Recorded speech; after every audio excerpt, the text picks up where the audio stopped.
क्या हो रहा है अगर चोर खुद ही सबसे ज्यादा शोर मचाए? क्या हो अगर गुनहगार ही सबसे पहले उंगली उठाए?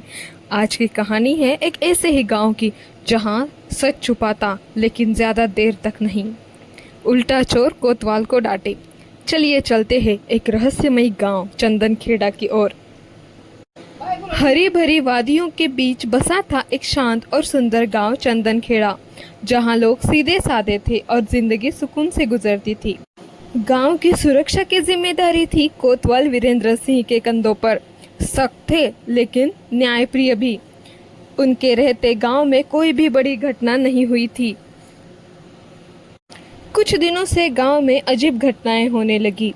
कभी किसी के घर से अनाज गायब तो कभी किसी के पैसे और कभी कीमती सामान भी चोरी होने लगा। गांव वालों के चेहरे पर डर साफ दिखाई देने लगा। ये सब क्या हो रहा है? हमारा गांव तो ऐसा नहीं था। सबने मिलकर कोतवाल से मदद मांगी। गांव में एक आदमी था, मधुपाल। ऊपर से बहुत भला इंसान, हर किसी की मदद करने वाला, लेकिन उसके अंदर छुपा था एक लालची और चालाक दिमाग। असल में वही था इन सारी चोरियों के पीछे। वही हर रात किसी के अनाज तो किसी का कीमती सामान चुराता था। हर रात अंधेरे में चोरी करता और सुबह सबसे पहले पहुंच जाता पीड़ित के घर और बोलता, अरे ये तो बहुत गलत हुआ। कोतवाल जी क्या कर रहे हैं? लगता है उनका ध्यान अब नहीं रहा गांव में। उनका ध्यान तो कहीं और ही है, इसीलिए तो ये सारी चोरियां हो रही है। धीरे धीरे उसने लोगों के मन में शक का बीज बोना शुरू कर दिया।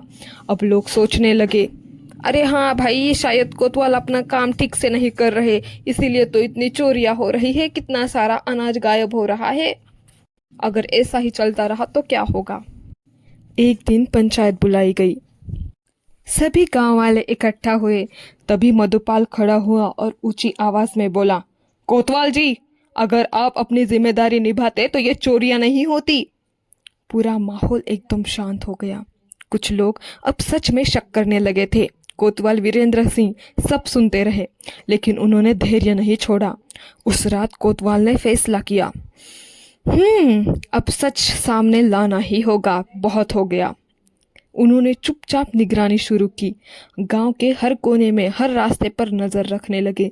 और फिर एक रात उन्होंने देखा, कोई छाया धीरे धीरे एक घर के पीछे जा रही है। कोतवाल धीरे धीरे उसके पीछे गए। जैसे ही वो आदमी सामान लेकर बाहर निकला, रुक जाओ! वो घबराया। कोतवाल ने उसका चेहरा देखा और फिर वो सब दंग रह गए। वो कोई और नहीं बल्कि मधुपाल था। अगली सुबह पंचायत में सबको बुलाया गया। कोतवाल ने सच्चाई सबके सामने रख दी। जिसने सबसे ज्यादा शोर मचाया वही असली चोर निकला। मधुपाल चुप था, उसके पास कोई जवाब नहीं था। गांव वालों को अपनी गलती का एहसास हुआ। पंचायत ने मधुपाल को सजा दी और गांव वालों ने कोतवाल से माफी मांगी।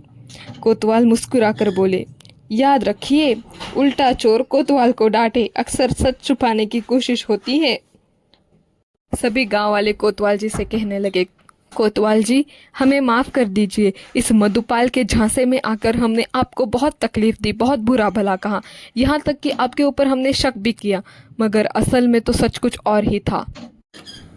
इतना सब कुछ होने के बाद भी आपने हिम्मत और धैर्य नहीं छोड़ा और आखिरकार आपने असली चोर को हमारे सबके सामने आखिरकार ला ही दिया। आपके होते हुए कोई भी चोर इस गांव में चोरी नहीं कर सकता, ये आपने आज साबित कर दिया।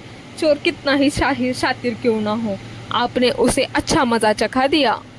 आपने जैसा कहा वैसा ही हो रहा था। देखिए ना, उल्टा चोर कोतवाल को ही डांट रहा था। पिछली पंचायत में उसने आपके ऊपर कितनी आवाज चढ़ाई और देखिए, असल में तो चोर वही निकला।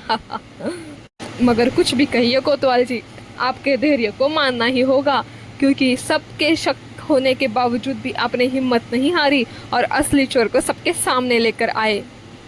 इसकी वजह से हमारा अब आपके ऊपर और भी गहरा विश्वास हो गया है और अब हम फिर से चैन की नींद सो सकते हैं आपके होते हुए। आप यहाँ पहरा दे रहे हैं, इसीलिए हम बहुत निश्चिंत हैं कोतवाल जी। ऐसा ही आप काम करते रहिए ताकि गांव की सुरक्षा और भी कड़ी से कड़ी होती रहेगी। हाँ हाँ भाइयों, तुम चिंता मत करो, मैं हूँ ना यहाँ। मेरी नज़रों से कोई चोर नहीं बच सकता।